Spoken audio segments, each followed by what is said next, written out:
Thank you, Mr. Chairman and Madam Ranking Member. Mr. Secretary, good to see you. This is a very different environment from our judiciary days. And it's very good, and it's good to see you as well. And we've spent many an hour in rooms like this. Absolutely, absolutely. It is. It's good to see you. Thank you. I have, as you know, the incredible privilege of representing El Paso, Texas, home to over 50,000 veterans, home to Fort Bliss, a premier military installation, and an excellent active duty military population. And so I'm very fortunate that I get to represent all of those folks in my hometown. I have been so alarmed by the DOGE attacks on the federal workforce. And as we know, 30% of our federal workforce is comprised of United States veterans. And when we talk about important issues like veteran suicide, behavioral health challenges, losing your job from one day to the next with no reason certainly exacerbates the stress that many of our veterans live through. So I wanted to make sure to put that clearly on the record, fighting for my community and our federal workforce comprised of a lot of veterans.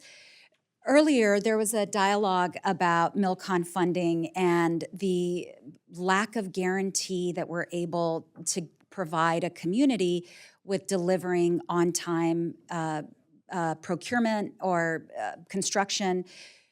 I have a prime example in my community, William Beaumont Army Medical Center, which was 3 years overdue, I think it was like $650 million over budget. That preceded me.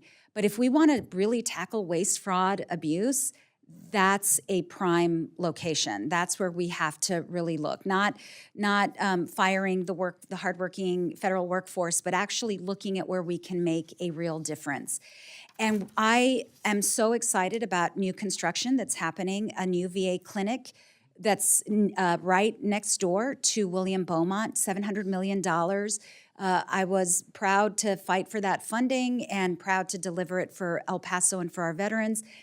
I am concerned about a repeat with what we saw with William Beaumont. There are lots of ideas that I'm going to be working with our ranking member and our chairman on in terms of reform, but I would like your commitment that you will work with my team and me on this issue, but in particular our VA clinic, and would like to know if you can commit to working with me on ideas like a dashboard to make construction transparent for the community and the veterans that they serve, making sure that the construction company that was awarded this incredible bid is accountable to our veterans in our community through town halls and meetings to provide that kind of level of transparency. But more importantly, or in addition, equally as importantly, the accountability when things don't go right. When I was sworn in 2019, visited the new facility, got a briefing about, I wanted to know why was it over budget? Why did it take so long? And after the briefing, my next question was, who was held accountable? No one. So would love to know your response and whether you would be open to working with me on this issue. Congresswoman, have you been in my office for the last 100 days? You asked the same questions that I've asked.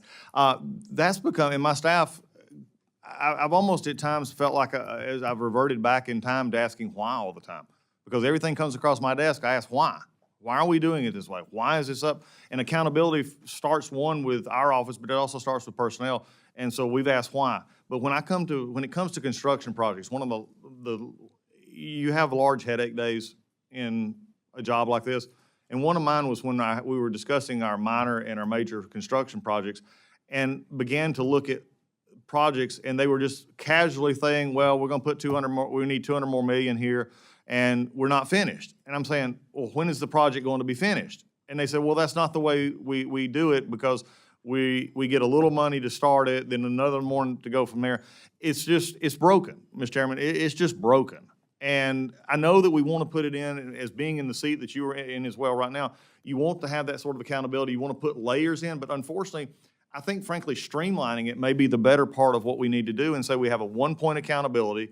We're looking at that internally to make sure that maybe there's a way that we can do our constructions a little bit more fine-tuned. We have accountability, but it's never enforced, seemingly to my satisfaction, on how we get these done. So what you've seen is normal, unfortunately, but it's not going to be normal in the next few years as we take a look at this, because it's not right for you to appropriate the money to get a new hospital, to get a new CBOC, which, by the way, CBOCs co-located with other locations is probably the way that we're going to see a lot of this go. Do you commit to working with me Yes. on those items that I listed, those Definitely. ideas? Perfect. Definitely. And I'm out of time, but I do want to flag for you the decline in home health aid hours. Want to work with you on that as well. Please get in touch with our, and we're happy to do that. Thank you. I yield back.